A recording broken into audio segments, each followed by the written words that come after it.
Assalamualaikum warahmatullahi wabarakatuh. Kembali lagi bersama saya Ega Patricia.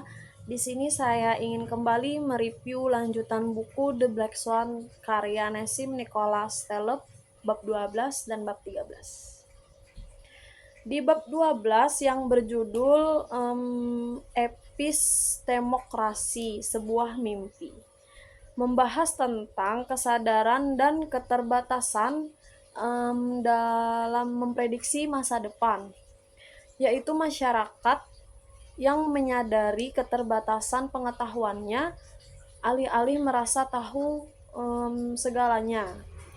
Bab ini menjelaskan bagaimana manusia gagal belajar dari masa lalu dan buta terhadap masa depan, atau gagal berpikir secara dinamis, menganggap diri kita punya pemahaman yang sangat baik daripada yang sebenarnya terjadi.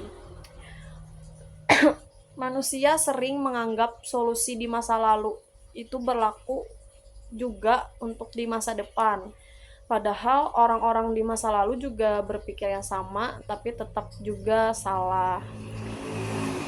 Kita yang cenderung menafsirkan masa lalu yang tidak tepat dengan membangun lagi cerita berdasarkan hasil yang terjadi, bukan berdasarkan proses yang sebenarnya. Taleb memakai contoh dari es batu yang mencair untuk menggambarkan gimana kita mencoba memprediksi bentuk aslinya cuma dari genangan air yang tersisa, sebuah proses yang cacat.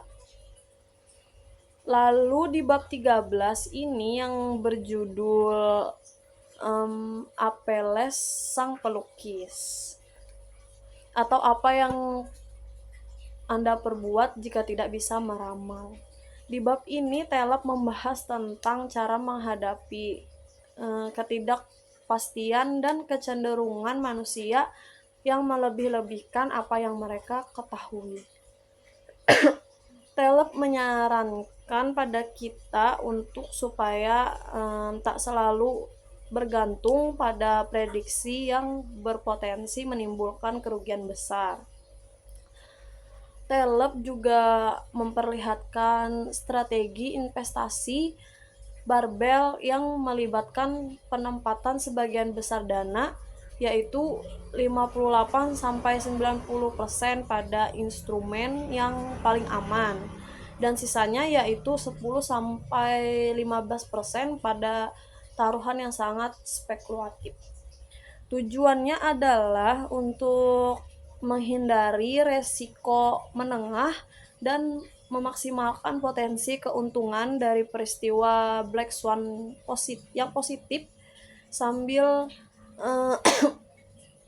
meminimalkan kerugian. Pentingnya memaksimalkan peluang pada peristiwa Black Swan yang positif, karena meskipun peristiwa ini juga jarang dapat memberikan hasil yang besar, seperti penemuan internet atau obat baru yang revolusioner. Bab ini berfokus pada ketahanan dan kejutan negatif dan keterbukaan pada kejutan yang positif. Sekian dari saya, mohon maaf jika banyak kesalahan. Assalamualaikum warahmatullahi wabarakatuh.